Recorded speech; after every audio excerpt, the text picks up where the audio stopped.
So what role does the community play in supporting education in Guernsey?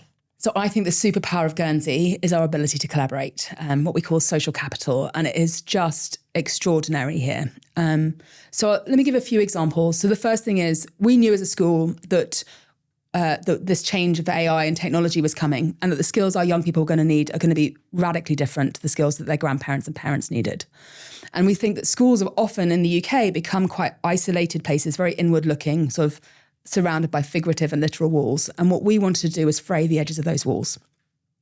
And so we were able to, because of the community in Guernsey, to just reach out, and we got so much support from local leaders. So from organisations like PwC and Specsavers, all the way through to like local CEOs, venture capitalists, entrepreneurs, thought leaders, leaders of charities in Guernsey.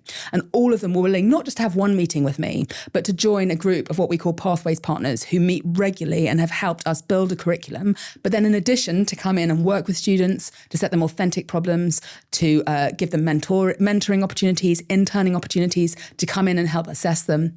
So that ability to be woven into the fabric of Guernsey and to work with our local community has been, I just think, outstanding and exceptional. I don't think there are schools in the UK that have that level of opportunity and are therefore able to provide that level of opportunity. In addition, there are just so many programs here where industry works to support young people. So if I just give like 3 simple examples of things, opportunities that my students have that'll be hard to come by in the UK. So for example, there's an investment challenge where local finance companies work with students in year 10, so that's about 14-year-olds to 18-year-olds, and work with them on investing money and thinking about those investment challenges and coaching and mentoring them through that. There is the Moot, where lawyers come in the sixth form across the states with state and private schools, and they work with the sixth form students, and the individual lawyers train individual pairs of students to debate, and then they compete against each other, and they compete in the chamber here against each other. And then there's the Institute of Directors.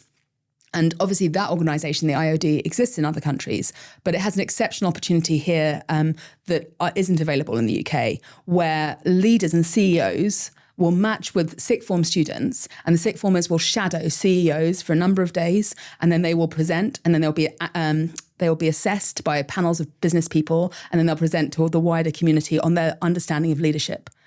And that ability to work with industry is so powerful at this moment. And in fact, it's really interesting. I don't know if you've seen, there's been a lot of recent research in the UK that has demonstrated that in the last year or actually since the introduction of ChatGPT, there's been a 33% drop in graduate opportunities in the UK.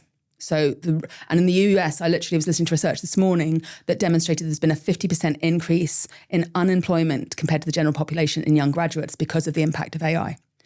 And when I was listening to some analysis on it, they were talking therefore about the powerful importance of networking, right, of having those relationships. And so I was sitting there this morning thinking, gosh, my students have opportunities that would be so hard to get in the UK because they have the direct relationship and the ability to build those relationships with the industry leaders. And so they are starting from a platform that so few children can access, and it's incredibly powerful.